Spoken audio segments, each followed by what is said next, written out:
Good afternoon, ladies and gentlemen, and welcome to another segment of Asaph Cafe. I am your host, Asaph Adonai, and on my immediate left, affectionately, we have Raging Rocker Emmett, and Emmett and I are going to do a one-on-one, and Yep. it's always fun doing these one-on-ones. I really enjoy them because there's a little intimacy about them. Exactly, exactly. Yeah. And you could just talk. Exactly. And Linda was on the last show, and she gave you and I a lot that we can talk about on today's show, so this will be kind of cool. And, Yep. and so on. I'm going to start with put your dreams away for another day. Heavenly Father, in Jesus' name, thank you for our time together and again bless our food. In Jesus' name. Okay, I'll do the entire song.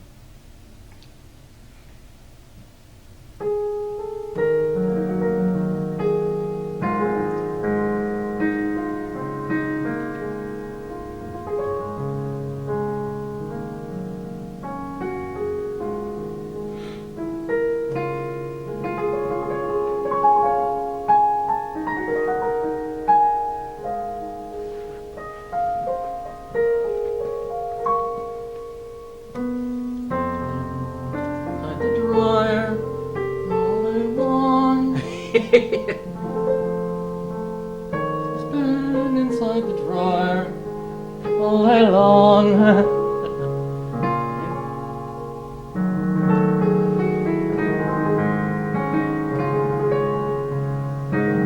Oh, it's beautiful.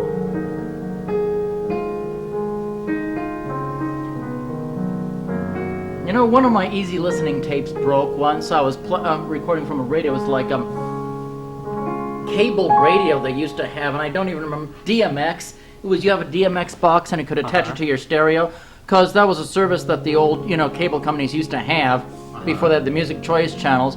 Well, one of the tapes broke because of age. Isn't that awful? Oh, those things happen. Was it like a cassette tape or yes, a regular, cassette tape that I just recorded. I'm gonna stop on that note. But yeah, the problem with those kind of tapes is they would tear easy. Yeah. And not last long. So that's why I appreciate the DVDs that we have. Oh yeah. We play them indefinitely and not have a problem. Yeah, but I love recording on old, regular cassettes, because then if there's music comes on TV or radio, you can record it and hit record, and then just I have so many of those tapes. Got tons of them. Cool. Yeah, that's often how I get my music. Good. Do you have a collection of music that you have? Tons. Easy listening. All easy listening? Punk rock. Heavy metal. Tell me some of the people that you have in your easy listening collection. That is easy. I'm not sure about just on the regular on the radio. Okay. I'm not, but I got a ton of Gordon Lightfoot, Neil Diamond, and John Denver. I just wanted to get an idea. Who else? Yeah, and then of course Lawrence Welk. I got tons of Lawrence Welk albums. Oh, cool. Okay. Yeah, I even got such like Percy Faith. I have a lot of Percy Faith and records. And how do you pronounce his name? Andrei Kolstanets? I know who you're talking about. Yeah, I've got. I got Andre Costa. Yeah, I know who you're talking about. Tony Mottola. Yeah, I know I love Tony Mottola. I've got. So you have like mostly primarily the people in the '60s. Right. I do. Yeah. That was the period when all that kind of music came out. Yeah. And we can't forget Bert Kempfer too. Yeah, I wish I had some Bert Kempfer. I've got to pick up some good Bert Kempfer. We can't get the hit maker. Here we go. Yeah, and I got like tons of Sex Pistols, Nine Inch Nails. I've got a Black Flag. I've got Social Distortion as far as punk rock. I got some Casualties, Defiance. I've got so much punk rock. It's amazing. A few heavy metal albums. Just a mix of everything. Of course, a lot of Toddler tunes from the Toddler stations. And even the Wiggles music. I got a whole eclectic stuff. Yeah. I love Gordon Lightfoot. Yeah. Is he your favorite, Gordon Lightfoot? Gordon Lightfoot is one of them because I play his records over and over again all day long. It's like it's a free day. Have some nice drinks, look at the sunshine, like that backdrop, and drink till Gordon Lightfoot and Neil Diamond. I just love Gordon Lightfoot. Yeah, that's cool. So you got some pretty good taste. But you have these on, are they like LPs or tapes? Both. LPs, you have tapes. The 32 LP and the... Yes, and tapes. And I've also got even the regular records. I've got them on CDs. Yeah. Well, see, speaking of tapes, this is why I have my VHS collection. Because they don't play as well as the DVDs. And Blu-ray, but they're fun to collect. Yeah, yeah. Do you remember the old 8 tracks that they used to have? Yes, and I never got into them. What was funny about those is once a song plays, you couldn't rewind it and go back. You had to wait like a whole hour. I know. Where it went around the whole cycle again. I never cared for 8 tracks. Never owned one in my life. Oh well. Anyway, yeah, those were the good old days. Yeah. And then the technology came out, and Yeah. everything changed. Yeah, yeah. One thing I do like about DVDs is, like, I was watching Planet of the Apes with Charlton Heston, when we talked about it on the last show, and just the details, like when you Yes. look at the water, the Yeah. lake scenes. Yeah. You can see the sparkly colors and things that you can't see on VHS. Yeah, and they are a lot less bulky than VHS tapes. If you're moving somewhere, you got to put all these VHS tapes in a box and move them and put them, because I got so many. I got enough for a library. 300 in my collection. Wow, that's cool. VHS movies. That must be what I have, because I have a lot of blank ones that I just stuck in the TV and recorded. No, I just bought them. Well, a lot of stores like Blockbuster and stuff used to have, they used to rent the VHS movies. Yes, I remember sell that. them. I remember that. But then when the technology came and they had the DVDs, they Yes. just got rid of a whole bunch of them. Yeah, I miss Blockbuster. And, We used to have one in town, and I miss it a lot. And so now when you get like some of the movies I bought them for like 50 cents with the wrappings on. Oh, brand new. wonderful. Because they don't use them anymore. And you can go to a Salvation Army or thrift store and Oh, just you get can, yeah. VHS movies for like a quarter. I know. Because they don't use them anymore. Yeah. So I decided to have this collection to just collect them, Wonderful. even though they don't play as well. Wonderful. But yeah, I've got quite a collection. I have like the Star Trek collection. That's wonderful. All 10 movies. Yeah. I have some Dean Martin, Celebrity Roast. Yeah. That's before your time. They used to pick on movie stars, like all the movie stars would get together and they'd single out one actor and just pick on him for about an hour. Yep. And I've got the Disney collection, and how I got that. The library downtown, they used to have like thousands and thousands of VHS movies in there, and they switched over to DVDs and so on. So they were just going to get rid of the VHS movies, and they had this thing where you sign your name on a list, and they'll give you 2 bags, and you can squeeze it. You get to take free as many VHS movies as you can get in 2 bags when they were getting rid of them, and they had it at the library downtown. And I happened to be number 7 on the list.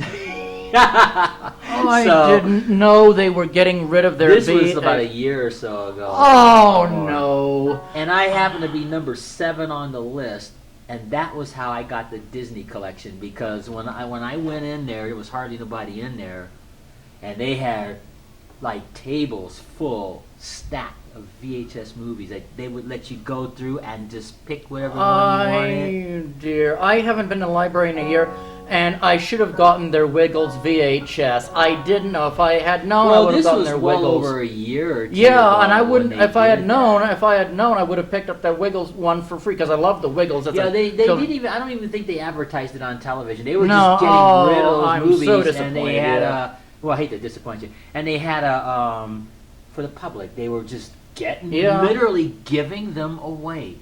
First come, first serve. That you had to sign up on a list. I could have gotten the Wiggles. They had a very good Wiggles thing. I love the Wiggles. Children's show that they took off Sprout TV. And I got the whole Disney collection. Wonderful. I think I got a whole bag of Disney that day. Wonderful. I had like Lady and the Tramp. And wonderful. Yeah, all that. And it's just sitting in my living room. Well, see, I have them in drawers at home.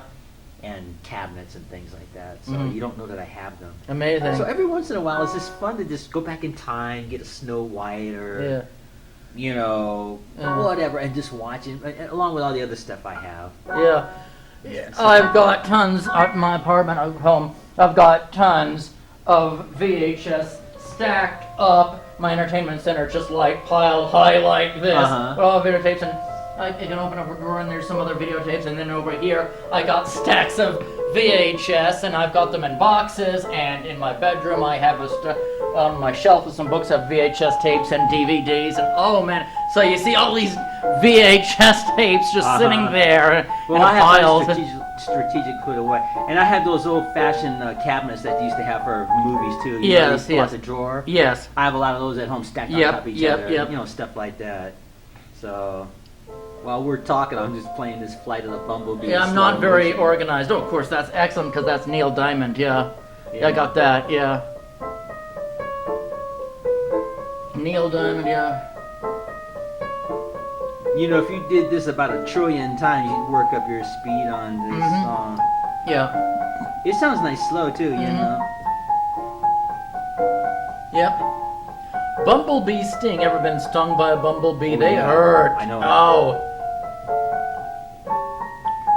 Actually, I got stung by a wasp. I've been. That was just that's painful. What happened was, I had put my hand in this bush once, and something said, and the next thing I know, my hand literally swelled. My right hand swelled like this in a lump within seconds. And when I went to the hospital, there was no allergic reaction or anything. The doctor just said, this is going to take you about a day. It'll go down. The swelling will go down, and it did. I didn't get sick or anything. But That's good. It was just so uncomfortable, and it was a very painful bite, Was it a yellow jacket? probably. Yeah. Well, what happened one time when I was the first year my place, the place I live now. But anyway, I had just gotten up from bed. It was 3 a.m. in the morning. Crawled back into bed, and it was this arm. I felt like my arm was on fire. They feel like they got sharp teeth that just dig right Exactly. into your skin, It's like, you know? what happened? And there was a wasp, a hornet, a yellow jacket in my bed with me, and I swatted it, and I swatted it. Yeah. And then, I took it outside, and I kind of joked. Do you remember that line from Star Trek: The Naked Time, where they were all kind of drunk with this space fires that they had gotten? Okay. And remember, Mr. Riley, who was a crew member, said, "You interrupted my song, Mrs. Uhura. There'll be no ice cream for you tonight." I remember that. Yeah, that was Lieutenant Kevin Riley, right? Yeah. Whatever his name was. Well, anyway, I kind of did that. I said, "That was very mean of you, rude of you. Stinging me like that. There'll be no ice cream for you tonight." I remember that episode. Yeah, it was cool. So I just put the wasp outside. I swatted it, put the wasp outside, and kept it. Yeah, it's funny, but I felt very draggy the next day. Thankfully, Joel from MCAT, he suggested, crushing some aspirin, putting in some water, and rubbing that, and it did work. It got out the poison. Good. Because I felt so draggy, but they hurt. Bumblebees hurt. I ran over a bumblebee nest one time when I was mowing my relative's lawn, parents' lawn, and I thought they were just mosquitoes on my back. I thought the mosquitoes are. Oh, it was a bumblebee hitting me on the neck. Ow, ow, and it just, that hurt. That hurt. The bumblebee, They sting. I didn't mean to run over its nest. I didn't even know it had a nest. They burrow in the ground. Yeah. I remember the old place where I used to live. I used to live in a trailer years ago. And it was a big nest right up top of my roof on the outside of my patio.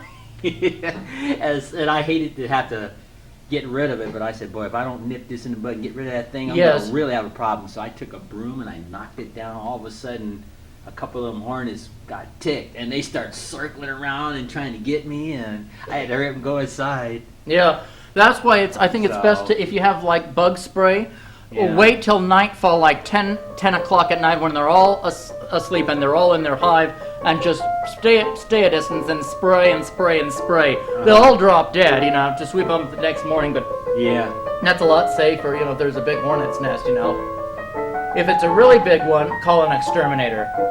Oh, yeah. Like a big paper wasp net, or like a potter's paper wasp net with the really bad hornets that's really big, and like 50 or 75 of them, you gotta call an exterminator. Yep.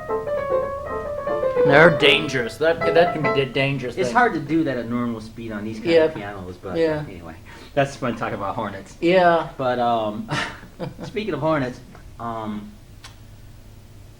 used to play a character years ago when I was in Vegas, and it was called the Brown Hornet. And I had a bumblebee on my chest, and I wore these gloves. I used to play for the Las Vegas minor league baseball team, and I had this mask on. And so my former boss, I was telling you about Pat Guidry, when we used to do these concerts at night, they used to call me the Brown Hornet on stage. They introduced me as the Brown Hornet instead of Asaph. So those are just fun days, Definitely. They were just good old fun days. Yeah, they were. Yeah. And now the piano or the trumpet, or because I could play a trumpet still at that time, whatever instrument I did for that moment. And we got the Brown Hornet with us tonight. Yep. So they used to introduce me as a Brown Hornet on a concert stage. It was funny, but I sure miss those days. Yeah. I wouldn't want to live in Vegas, but yeah, definitely. If I were to ever go back to that part of the world and perform, I'd live in like Hendersonville or some of the neighboring cities. and just drive into the Strip. Yeah, definitely. And I'm not picking on Vegas personally. I mean, there's a lot of cool things to see and do, but like any of those big cities, it can get kind of wild. Exactly. So I'd rather just live out in the outskirts and just come in the desert. Yeah, definitely. I'm going to have to work. Yeah. And Pat and I, his group was called the High Rollers, and they used to play at the Marina Hotel, which is across from the Tropicana at that time. And it was a fun job. It was such a fun job. It was so fun watching and listening to Pat Guidry sing song after song at night. What I did was I probably didn't need it, but I took this job at the Tropicana in the daytime.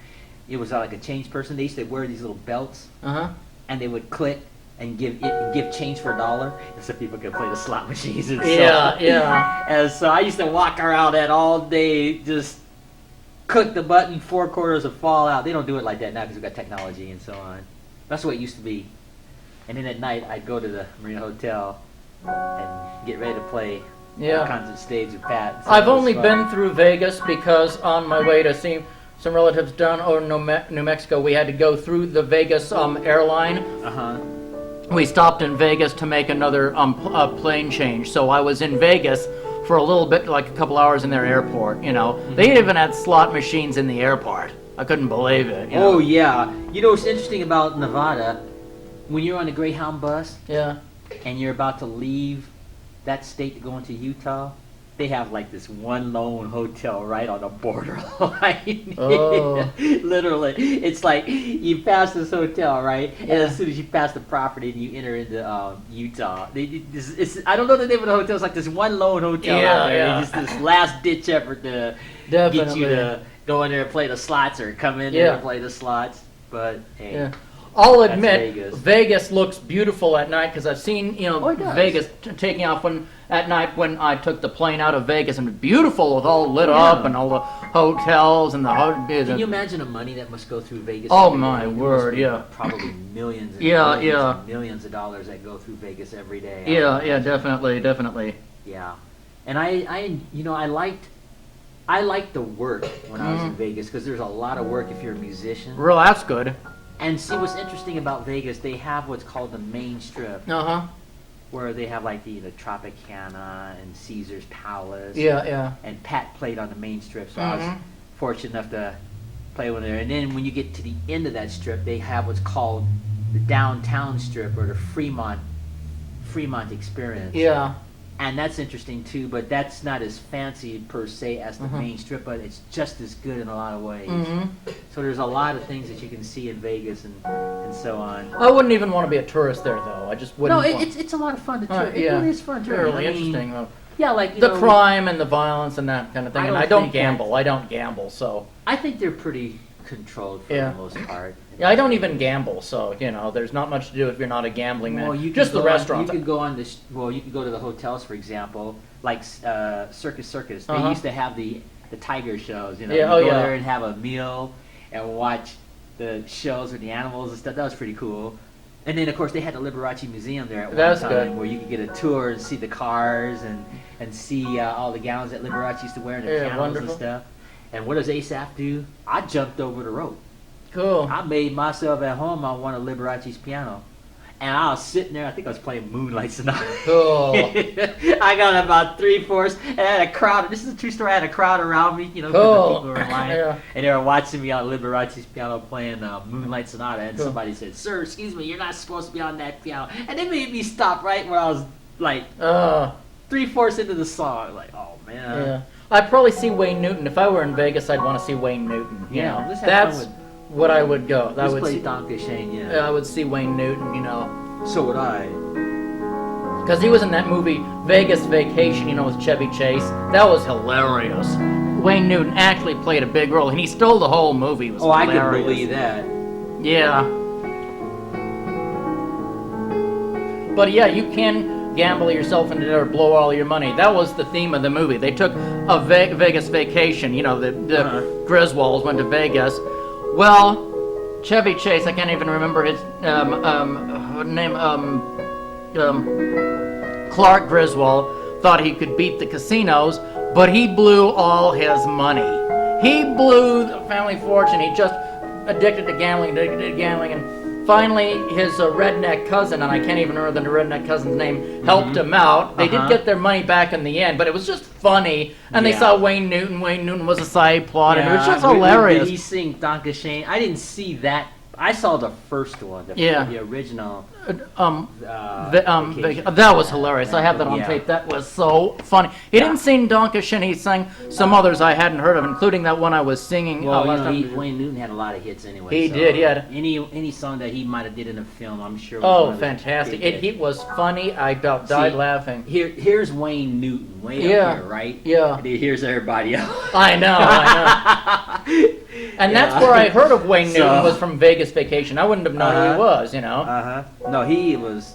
In fact, when I was in Vegas, his name was really on the marquee, and I told you my former boss's name was on the marquee too. I think it was the Riviera Hotel, if I remember that correctly.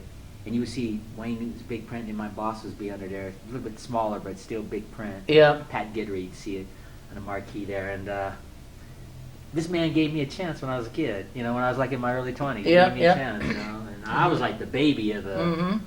I was like really the baby of the family or the band at the time. The least experienced at that time. Yeah. And he gave me a chance. Yeah. So he'd tell me what he want me to do, and I would just do it. Yeah. So, but as far as if you're a musician in Vegas, that's a good place to work. That would be. That would be excellent.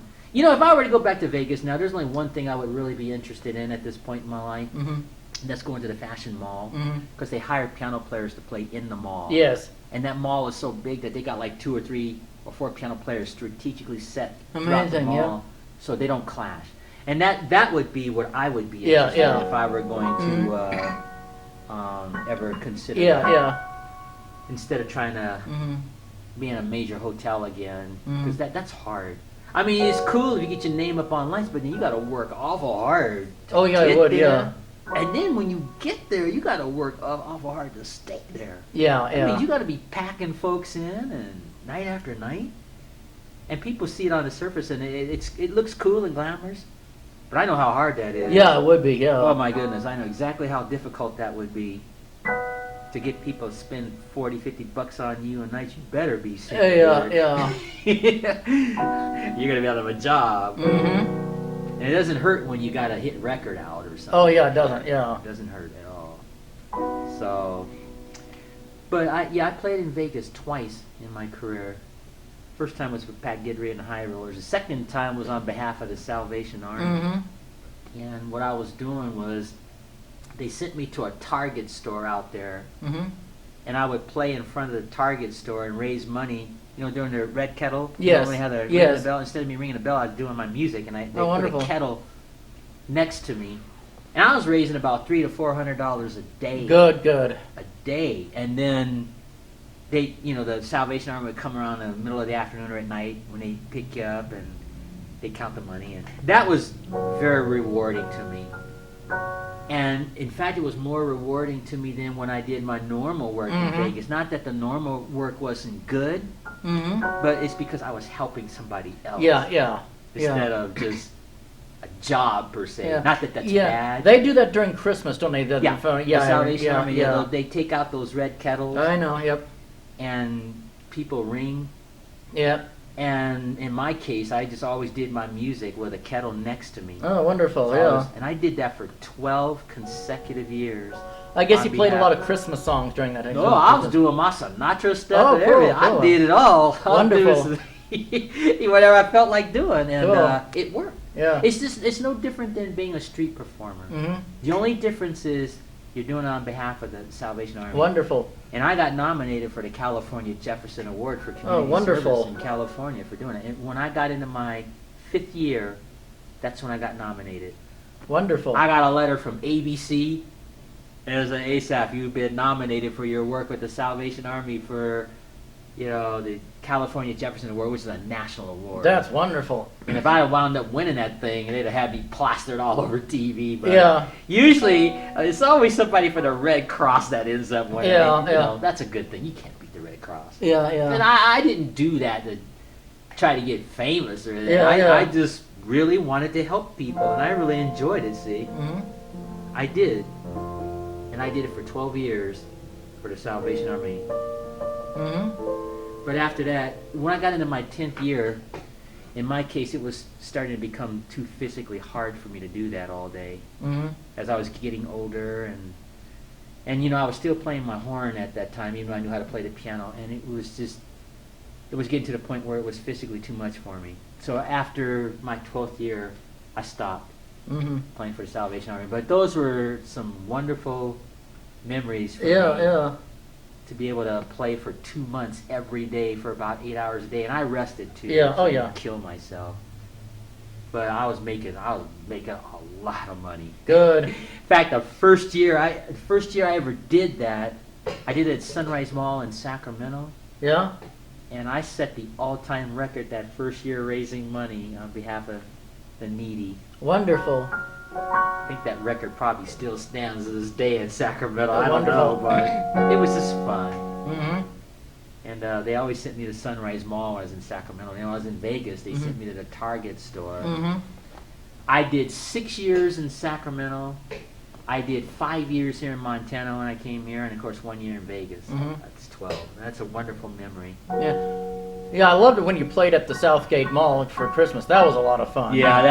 But now just imagine doing that for the Salvation Army. Amazing, yeah, yeah. I used to take my trumpet and I would stand in front of the kettle. I had nice clothes on and everything. And it, you know, so I was in nice weather in Mm-hmm. Vegas and California. So you just sit out there and serenade folks all day long.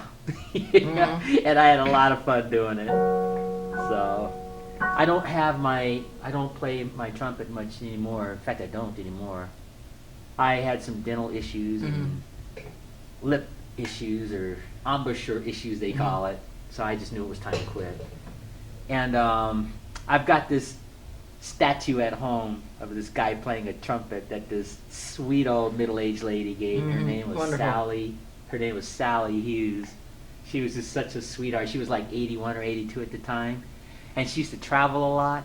So she knew that I was still playing trumpet at that time. So she bought this little statue, and it just looks like a Miles Davis playing or something. It's just the cutest little statue. It's about this big, and I wanted to set up a display like the Salvation Army to remind me of my work with the Army at that time. Yep. I miss those days playing for them. Yeah, yeah. I'm just not able to physically do it anymore, but it was fun. Yeah. I played for them for 12 years. Mm-hmm. I did it for 2 months, every single day, 5 days a week, for about 8 hours or so a day, Wow. and raised a lot of money. Wonderful. So praise God, that Yep. was fun, you know. Yep. But now I'm just focusing primarily on the piano these days. At this point in my life, it's easier for me because I can get into more places with the piano than I could with the horn. Yeah, yeah. And you know, even though I was playing the trumpet, I still knew how to play the piano. So I'd be in situations where I get to play the piano instead of the trumpet, and I thought that was pretty cool. So. Yeah. But yeah, it was fun. Mm-hmm. But yeah, I miss those days. Yeah, Play something for you. See if you know this song.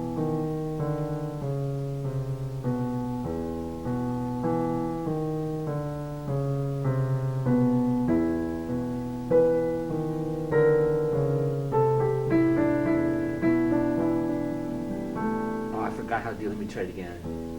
It's been a while since I've done it. Do you recognize it? Nope. Let me do it again. See if I can get it right this time.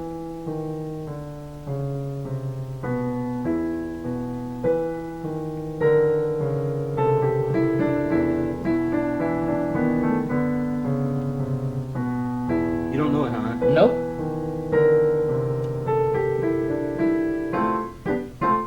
That's called Shot in the Dark. Huh. That's the name of that song. It was from the Peter Sellers Pink Panther film. Huh. So, anyway, well, that's probably before your time. Yeah, yeah. Well, I watched the Pink Panther cartoon when I was a kid. No, we're not talking about the cartoon. Oh, they played that in the cartoon, but the movie too. Oh, okay. I It never went on saw to the become- movie. I never saw the It went on to become a theme song when Mhm. Peter Sellers, the actor, did the Pink Panther movies, and he played Inspector Clouseau, the Mm-hmm. bumbling. He's like Columbo, just this Yeah. goofy detective that could solve things. Mm-hmm. And I like Columbo. I just think it's such a brilliant show to me. I never watched Columbo. Really? No. I mean, this guy couldn't do kung fu. He couldn't shoot. he could barely drive. He had this cute basset hound that Mhm. he used to ride his car with him, and he'd tell his dog to stay in the car while he go try to solve a murder, and the dog would just jump out the car. Mhm. But he'd end up solving these heinous murders in a most unlikely way, and that's what was so fun about this character of Columbo. That Huh. He could just solve. I mean, he would just solve Yeah. and catch bad guys left and right. And he wore his trench coat. Mm-hmm. Excuse me, sir. One more thing. One more thing. And they had this song in the commercial. This one, the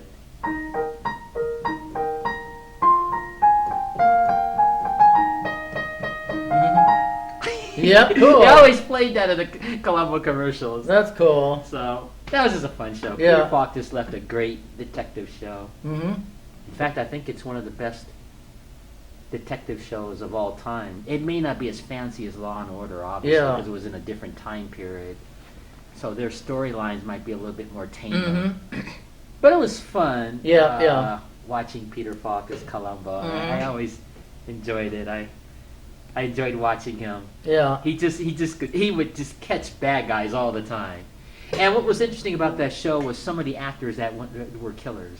Mm-hmm. Like Dick Van Dyke was a murderer on one Uh-huh. episode. And Robert Conrad, played Wild Wild West. He was a bad guy on one Yeah. of those. And they always had these famous people that were killers. Yep. And Columbo would catch them. Mm-hmm. But that was the way it was at that time. Yeah. I guess their storylines weren't what you would call necessarily relatable like Law and Order, Mhm. but anyway, they still show Columbo I think every Sunday night on MeTV, and it's just Oh, interesting. it's just so fun to watch. Interesting. It's just a clean whodunit gotcha movie. Is the way to Interesting. describe it. So it's just fun watching Mhm. that show. And I have some Columbo on my VHS. Yeah, yeah. collection. I have the pilot to that. Interesting. And so on. And in the 60s, they did a slew of spy shows. Mm-hmm. They had Get Smart. Oh, They yeah. had The Man from U.N.C.L.E. Mm-hmm. They had, I don't know if you know The Man from U.N.C.L.E. That was, I never watched and it. then they yeah. had The Saint with Mhm. Roger Moore. Let's see if I can figure out, hold on. Something like that. Mm-hmm.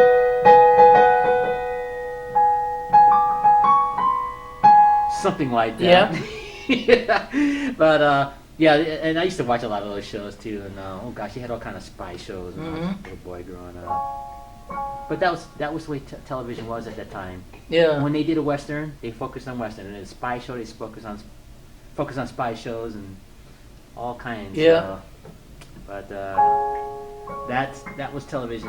Now television is kind of just everywhere these days. Now. I know. And I don't care for a lot of the television Nor shows do I, that are yeah. out there, but and then the older shows in the 60s and 70s, they may not be as fancy, they may not be as what's the word, special effects, but Yeah. they're fun to watch. Yeah. So Well, like I was saying last episode, I miss TV Guide. Did you ever pick up TV Guide? yes, I did. I used to. I they used miss- to have these little tiny magazines. that Yeah, they had and I on miss paper. TV Guides. They don't have TV Guides anymore. I No, miss. we got YouTube and all that now. You don't really need it, I suppose. but- Yeah, but I miss flipping them just to see what's Yeah, going it was, to be on. yeah, it was with the- fun to take an old TV guide and look at a show and It's- see what's coming oh, on. definitely, Yeah, you know. that was fun. But that was a different era, it's a different Yeah. time. A lot of people probably won't even remember what a TV guide was Yeah. because, with everything we got out there these days. Well, for you kids or anyone watching too young to remember TV Guide, they were kind of Yeah, they were pamphlets these and they tiny had, little magazines. Yeah, and they would tell show you- the They did the 24 whole week, yeah. Yeah, the whole 24 hours, even in the morning, Saturday morning cartoons. Right. Mhm. Super Friends is on, Superman. Yeah. Yeah, Battle of the Planets is on, and then this, and on this, then later in the evening, Yeah, and Battlestar then they would tell you Galactica. what time the show comes on. So it was Yeah, that and was fun. they had interviews with TV actors, and they always their new fall preview, the new fall shows and kid shows. It was a lot of fun because you could see at 5 o'clock, Star Trek is on, The Man Trap. They're showing The Man Trap, okay, and okay, yep, and then this is going to be on, and this is going to be on today, and this is Good Morning America's on at 8 o'clock, and then in the evening, this is going to be on Chips or whatever, and just flip through and plan your TV, Yep. Do you remember Battle of the Planets then?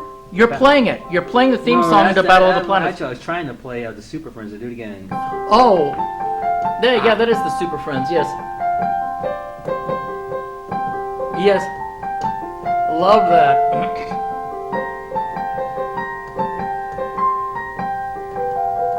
Yeah, I miss all those Saturday morning cartoons. I miss them all, yeah. Something like that.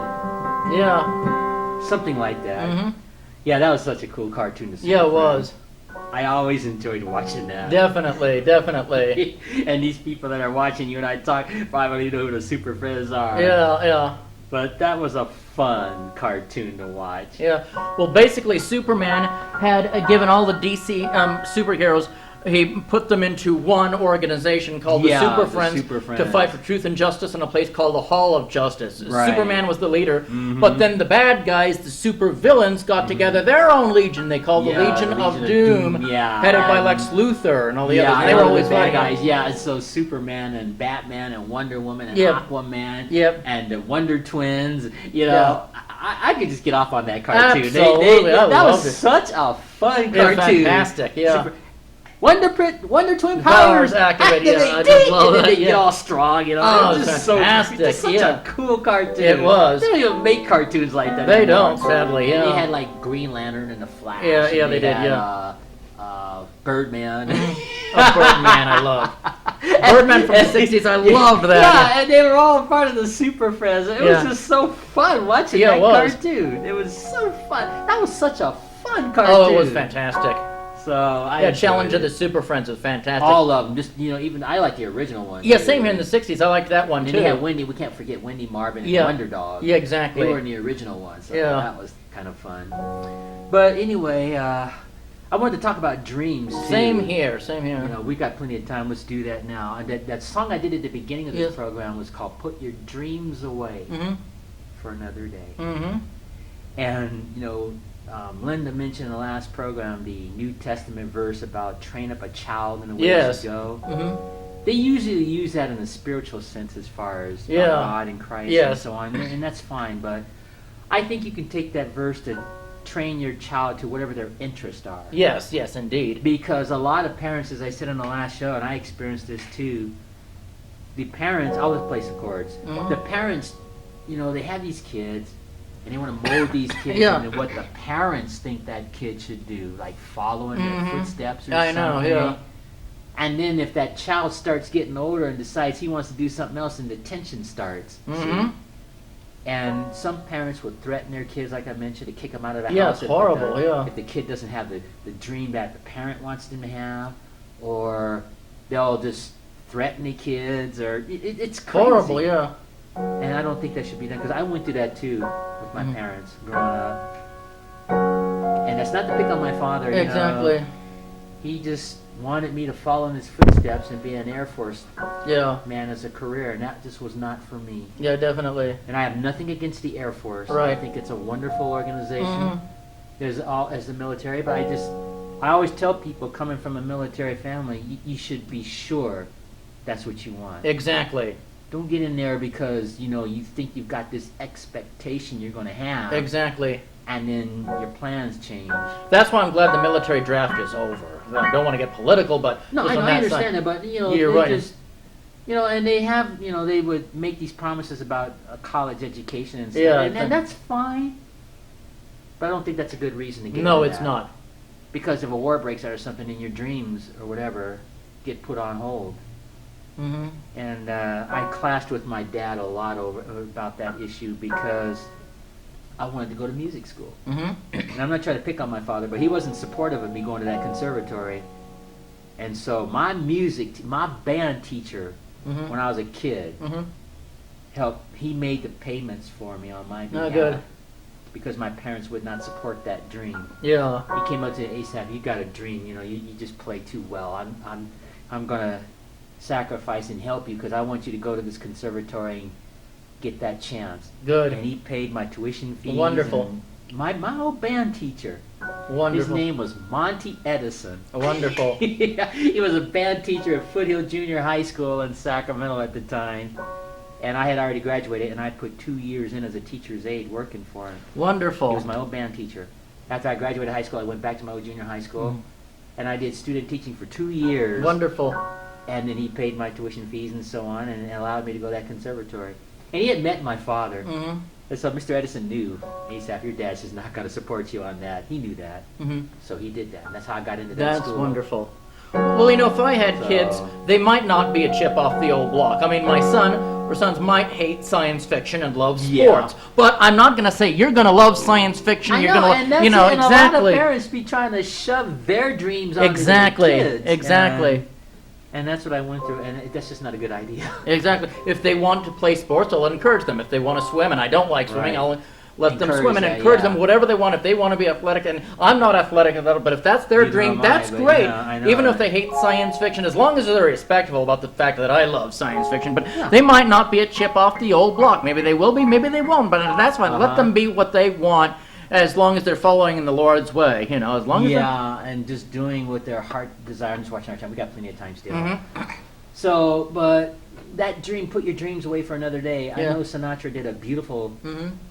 you know, singing that, but no, you wouldn't want to put your dreams away. No, you Not wouldn't. For real. You want to follow your dream. And I always tell people, if they have an opportunity, follow your dream. Yeah. You don't want to live your life and look back and say, gosh, I wish I'd have pursued Exactly. that. You'll be too old, it'll be too late. And a lot of people are afraid to follow their dreams because they think they're going to fall off the edge of the world. Yeah. Yeah. They think they're not going to eat and all that. And that could be, that's nothing is further from the truth. Exactly. And when I was 19 when I went to the conservatory, Mhm. and I was always told, you're not going to make it, or some bad thing, right? And nothing bad happened. Great things Yeah. happened. Exactly. Because after I went to the conservatory, I got my first job in Los Angeles. Yeah. Yeah.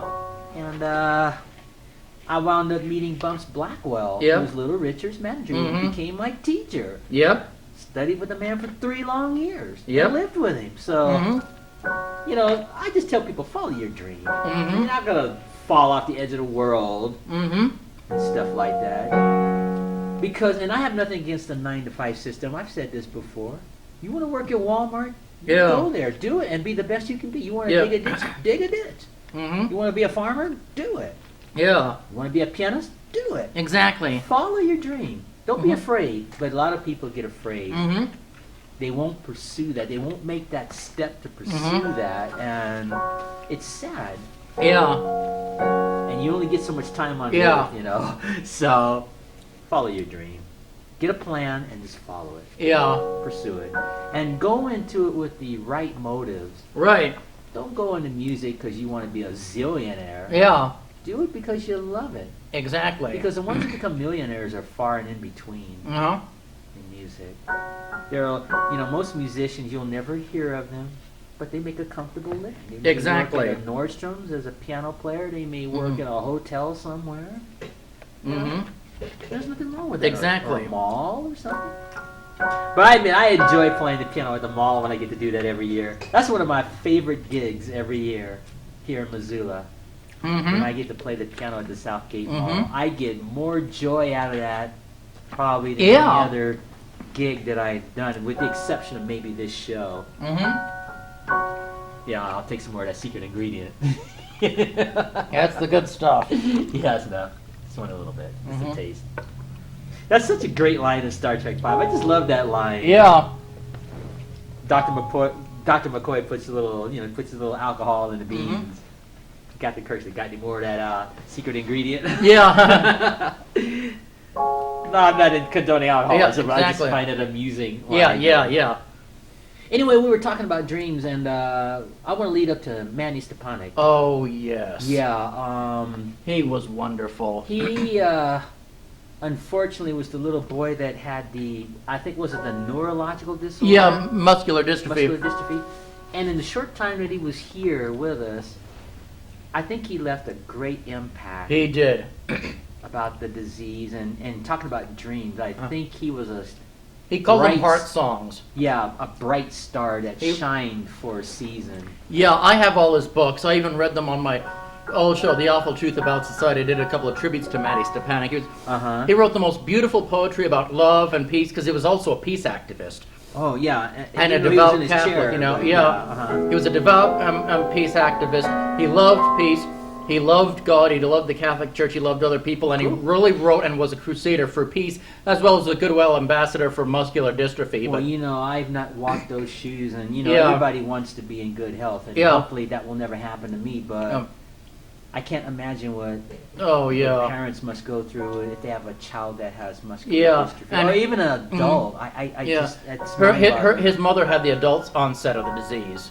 His mother did? Yes. I didn't know that. Yeah, and it was because I read his books, and his other siblings, Jamie, let's see, Jamie, oh good gravy, who else was I can't even remember his other siblings, but 3 siblings passed away of the disease. From his family? Yes. Okay, well, I'm sorry to He hear had that. siblings, and Jamie and Jamie and But man, he stuck out though. I think he was on the Oprah Winfrey Show. He was, I yeah. think and he was on the Jerry Lewis telethon at the time. Mhm. And he was just spreading Yeah. this message of love and joy and what have and it you. was wonderful. Yeah, I saw him on Larry King Live, even after his death. I saw him after his death. I had never heard of Mattie Stepanek. But then after that, I had to get all his books, which sadly are out of print, except for a couple of them. And I just loved his poetry. It's so beautiful and kind, and about religion and spirituality and love and peace. And he did the most beautiful crayon drawings of like Now, heaven. we And lost him when he was, what, 12? Or 13. Okay. He died in the year 2004. Yeah, well, what a great legacy that Yeah, little he boy was. left. Yeah, I mean, he was an instrument, Yeah. star to shine for Yeah. a while. And I think God, in his life, used him and Absolutely. worked with him, and cool. So Yeah, it was just wonderful. I know it's been so many years. The condolences to the Stepanek family after all these years. Yeah, yeah. So man, he's with God now. Yeah, and, yeah. He ain't walking around no chair no more. Yeah. He's probably doing cartwheels. Oh, up he and is, down yeah. and stuff and just whatever. And that's something that we all have to look Mhm. forward to is heaven for those who have asked Yeah. Christ to be their Savior. Yeah.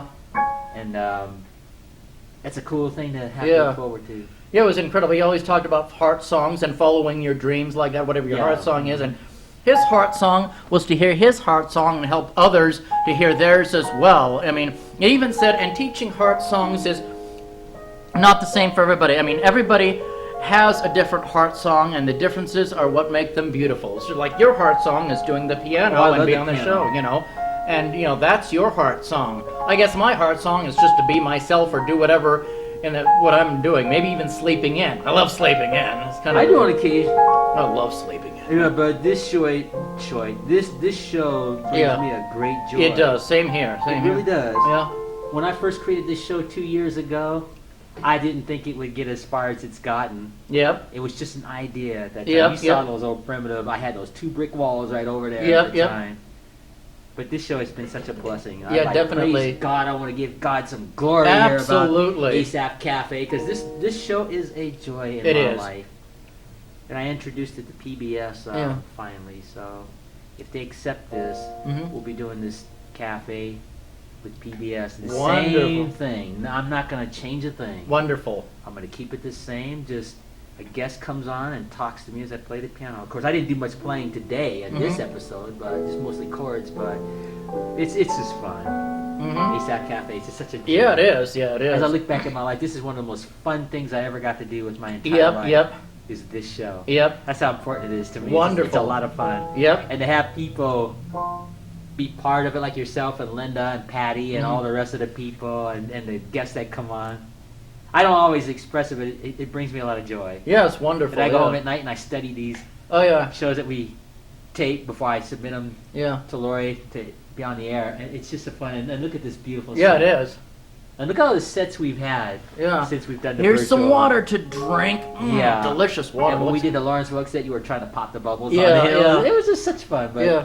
that's my point is, Exactly. it's just such a joy to me, Asaph Mhm. Cafe. And good Lord willing, we'll be doing a lot of cafes. Yep. Yep. Do that Lawrence Wilkes show someday. Mhm. So, but I do enjoy this set. Oh yes. It's a beautiful set. Mhm. It I don't know is. what city it is, Maybe it's on another planet somewhere, a parallel Earth. Who knows? Yep.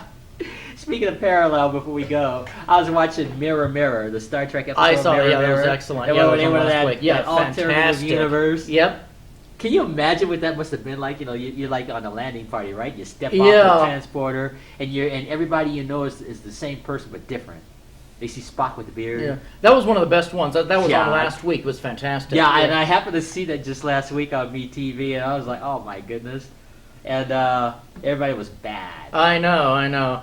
Well acted, really, yeah. It was just such a great episode. Yeah, it was. And they move up rank through assassination.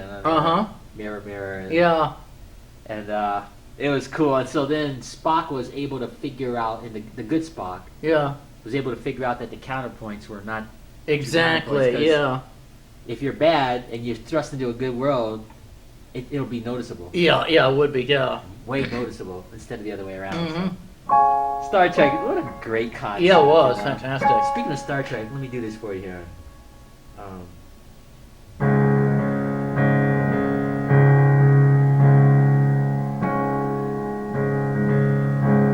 You'll recognize that one.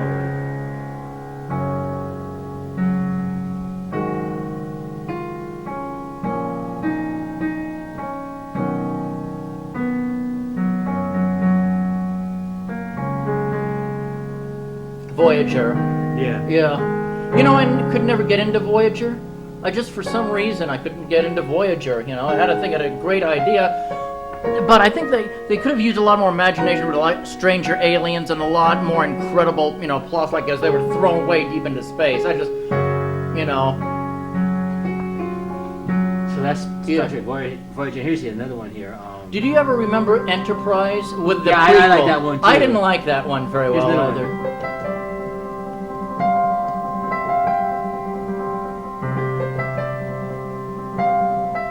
Deep Space Nine. Yeah. I didn't like that one either. Couple episodes, but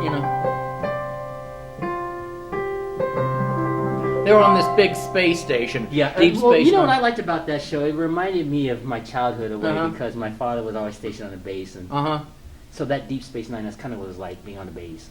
Yeah. So they didn't like fly across the universe. It was just episodes based on the base. Yeah. And I could relate to that. Yeah. But I did like Enterprise too.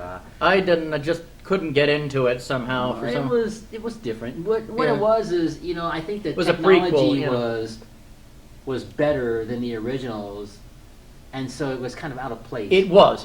That's the whole thing. If it had made it more primitive, it probably would have been more relatable, I think. Yeah. Their top speed was only warp 4. Yeah. And Captain Archer was pretty cool. Mm-hmm. So. Yeah. But that's just cool. The Star Trek movies. Mm-hmm. And speaking of Star Trek, we're almost out of time. We only got a couple of moments left. You got any last minute things you'd like to say? And yes, there were these 2 dryers, and they were looking at Culligan water, but there wasn't any soda pop in it. So they stuck out their tongues wanting soda pop, and so this one washing machine came along and said, "Oh, I can't see around that! Ha ha ha!" Wasn't that hilarious? I'll say this again, my friend. Don't quit your day job. No, but anyway, I enjoyed this show, this one. Same here. And I'm glad we got to talk about dreams and Mattie. Yes, I agree. Mattie Stepanek, yep. Star Trek. And I would have loved to have met Mattie myself. You never got to meet him in real life? Never. I never met Mattie Stepanek in real life. I wish I could have, but I never got to meet him. Well, I'm sure he was probably a very wonderful... Oh, yeah. I never got to meet him. I just saw him on CNN, and this was after I was flipping through the channels. It was Lord's Providence, and I saw him. They did a tribute to Mattie Stepanek after his death, and I didn't even know who he was, because I don't watch Or for Rent Fear, that other things, quite that much, so I didn't know. Then I got all his books, and I just loved it. I thought, what a great kid this would have been to meet, and hang out with. Well, let's end this cafe with acknowledgement of Mattie Stepanek. Mattie, I know he's not here anymore, but if his family ever sees this, we just gave a brief tribute to your son. Yeah. And on that note, on my left, affectionately, our aging rocker Emmett. And I enjoyed this one. Same here. It was fun, and we'll do some more one-on-ones. If like on a day we can't get a guest, and it's just fun to do this. And I want to try that Shot in the Dark one more time. You never heard this song? No. I heard of an easy listening song when I was flipping through the 947, because they say the artist and this title, 2 Cigarettes in the Dark, but I've never heard a Shot in the Dark. That's the name of the song.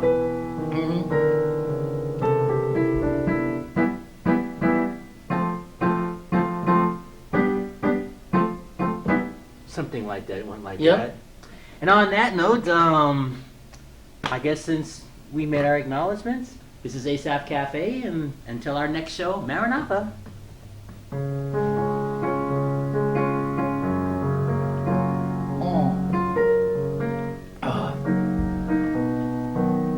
I always freeze on that chord. Yep.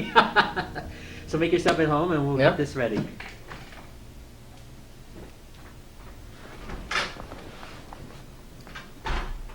Oops.